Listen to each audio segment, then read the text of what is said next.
आज की कहानी है लक्ष्य पर ध्यान। यह उन दिनों की बात है जब स्वामी विवेकानंद अमेरिका में थे।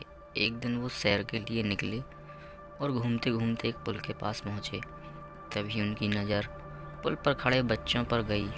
सभी बच्चे बंदूक से पुल के नीचे बहती बड़ी सी नदी में तैर रहे अंडों के छिलके पर निशाना लगाने की लगातार कोशिश कर रहे थे।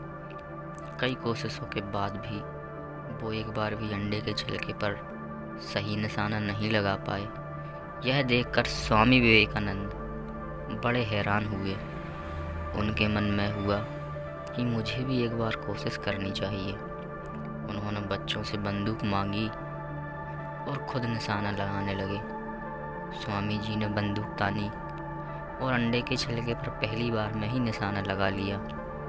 पहला निशाना सही लगने के बाद उन्होंने एक के बाद एक कई सारे अंडे के छिलके पर सही निशाना लगाया। स्वामी के निशाने की कला को देखकर बच्चे हैरान रह गए। बच्चों ने स्वामी जी से पूछा कि आखिर वो कैसे एक के बाद एक सही निशाना लगा रहे हैं। आगे बच्चों ने कहा कि वो बहुत देर से उन छिलकों पर निशाना लगाने की कोशिश कर रहे हैं, लेकिन ऐसा हो ही नहीं रहा है।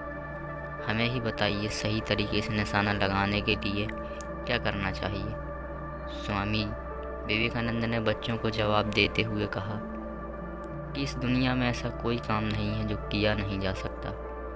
दुनिया में कोई भी काम असंभव नहीं है। बस अपना सारा ध्यान उस काम की तरफ लगाओ जिसे तुम्हें करना है या जिसे तुम कर रहे हो।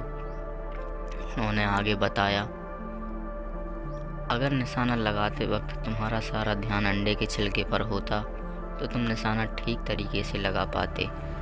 कहानी से सीख मिलती है, लक्ष्य को पूरा करने की चाहत रखने वालों को हमेशा पूरा ध्यान उस लक्ष्य पर ही रखना चाहिए। ऐसा करने से लक्ष्य चूकता नहीं है।